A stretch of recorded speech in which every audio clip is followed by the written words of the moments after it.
Welcome back to the High Performance Podcast.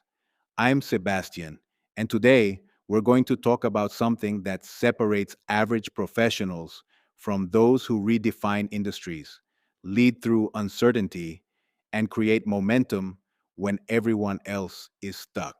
It's the ability to create opportunity, not when conditions are ideal, but precisely when everything looks like a threat. Let me start with a simple truth. Threat and opportunity often wear the same clothes. The difference is not the situation, it's the lens you use. Two people can face the same disruption, the same pressure, the same market shift, and one will freeze while the other moves. One will protect, the other will invent.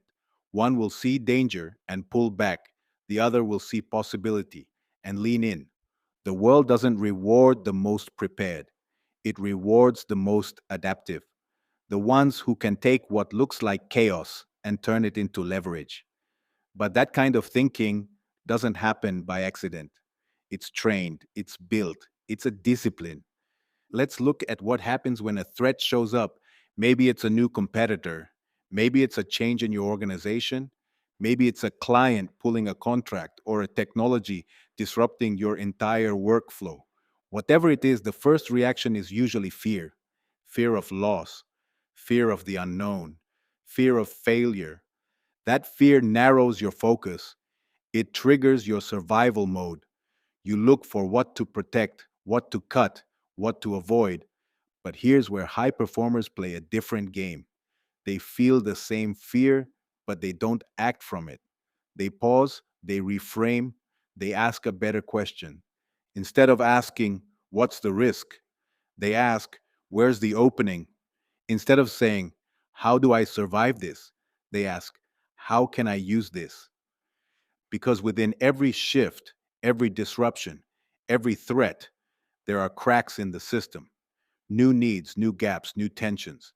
And if you're paying attention, if you're thinking critically and creatively, those cracks are where opportunity lives. Let me give you an example. During the early chaos of the pandemic, most companies cut back, froze budgets, waited to see what would happen. But some didn't. Some saw that in uncertainty, people needed clarity. Some saw that remote work wasn't a temporary fix, it was a new frontier. Some launched services, platforms, and strategies that others thought were too risky, and they didn't just survive, they took ground.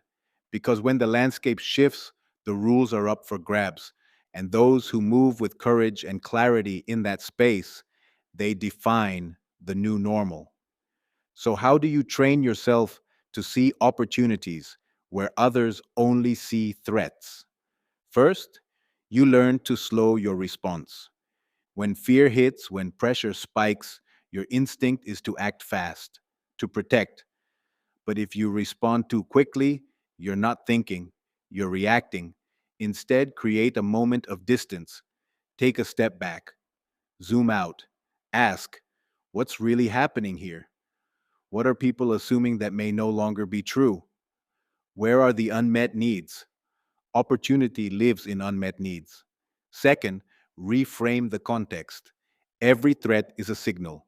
It's telling you something about what no longer works, what no longer fits, what is becoming obsolete. And in that signal, there's information about what is coming. Instead of resisting the change, study it, understand it, ask, what does this make possible that wasn't possible before? Maybe the threat is automation. What does that automate for you? Maybe it's budget cuts. What creative constraints could lead to innovation? Maybe it's a role being eliminated. What new roles are emerging? Don't fight the signal, decode it. Third, build a mindset of experimentation. Opportunity rarely shows up as a perfect plan, it shows up as a possibility, a test, a hunch. And if you're waiting for guarantees, you'll miss it. High performers test ideas before they're fully ready. They move in small, strategic steps. They don't bet the house, they bet intelligently and consistently. The goal isn't to be right from the beginning, It's to learn faster than others. And the only way to learn fast is to try fast. Fourth, build networks that expand your lens. When you're surrounded by people who only see risk, your thinking shrinks. But when you talk to people in other industries, other disciplines, other mental models, you gain perspective. You start to see how others are turning similar threats into fuel. That widens your view, and with a wider view, you spot more doors. Opportunities are easier to see when someone else has already walked through them in a different context. Fifth, stop tying your identity to stability. If your sense of value comes only from being in control, from knowing exactly how things work, from following the process, you will resist change. You will fight evolution.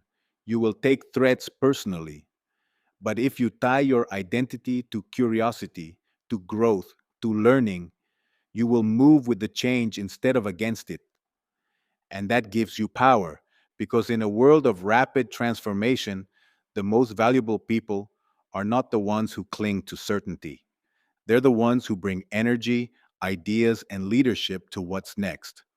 And let me say this clearly: this isn't just about business, it's about how you live. In your career, in your relationships, in your health, threats will show up. Unexpected changes, loss, rejection, and in those moments, you can choose to collapse or to create. You can let the story be about what you lost, or you can write a new story about what you built. The people who keep rising are not the ones who never fall. They're the ones who keep creating new reasons to rise. Now, here's the final layer.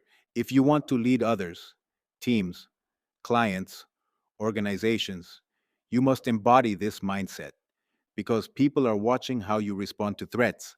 They're watching whether you panic or pause, whether you hide or lead, whether you shrink or expand, and your example becomes their permission. When your team sees you look at disruption and ask, "What can we build here?" they start asking the same question. When your people hear you say, "Yes, this is hard, and it's also a chance to reimagine how we work," they lean into creativity instead of fear. That's real leadership. That's how you shape culture, not through slogans, but through reactions, not through vision statements, but through behavior under pressure. So today, I invite you to think about the threats you're facing, not as blocks, but as signals, not as problems to survive, but as puzzles to solve, not as closed doors, but as invitations to build new ones. You won't always get it right. Sometimes the opportunity won't be obvious. Sometimes you'll move before you're ready. But in the long run, the people who keep creating keep winning, because the future doesn't belong to those who fear the shift. It belongs to those who become the shift. This is the High Performance Podcast. I'm Sebastian. And when others see threat, I want you to ask, where's the opportunity? Because that one question can change everything.